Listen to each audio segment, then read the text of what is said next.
Bondia mmoja anaitwa Anthony Joshua, kipindi amekuwa bingwa wa dunia kwa muda mrefu. Sasa kipindi alivyopigwa mara ya kwanza nafikiri na Andy Ruiz akapoteza mikanda yake yote, alisema kitu ambacho kilistiki na mimi kwa muda mrefu. Alisema kuna watu walikuwa wananiheshimu kwa sababu mimi ni bingwa wa dunia wa mikanda mitatu, lakini sasa hivi I'm glad kwamba nimepoteza hii mikanda ili nione kwamba nikiwa sina mikanda nani ambaye ananiheshimu kwamba tu mimi ni Anthony Joshua. Nafikiri hilo ni somo kubwa sana.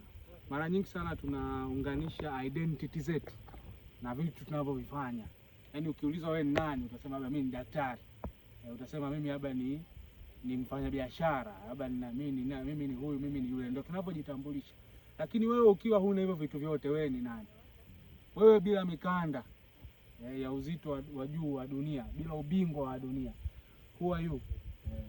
Hilo ni swali muhimu sana ambalo kila mtu anatakiwa aweze kulijibu. Ukiacha elimu yako, ukaacha familia yako yenye jina kubwa, ukaacha identity yako, ukaacha hata umaskini wako na vitu vingine vyote hata ambavyo sio vizuri, wewe ni nani? Wewe ni nani? Yesu Kristo aliwauliza wanafunzi wake, watu wanasema mimi ni nani? Lakini aliuliza hilo swali akiwa tayari yeye anajua kwamba yeye ni nani.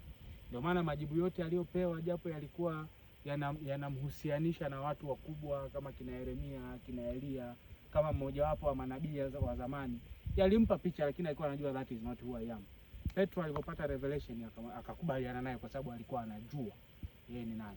Mungu anasema kupitia kitabu cha Yeremia kwamba kabla sijakuumba na alikujua. Sasa kabla hujaumba ulikuwa huna title yoyote. Jaribu kujua kwamba hivi Mungu wakati anaposema alikuwa anakujua kabla hujatungwa tumboni mwa mama yako, alikuwa anamjua nani? Kwa sababu kuna identity ambayo imefichwa ndani ya Mungu. Kwa hiyo ukimjua Mungu utajijua pia na wewe.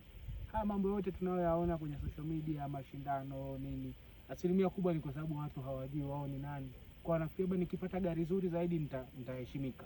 Labda nikipata kitu fulani kizuri, nikijenga, nikaposti picha, labda nikawa na followers wengi, labda watu wataniheshimu. Lakini hiyo ni mikanda. Ukiacha mikanda, wewe ni nani?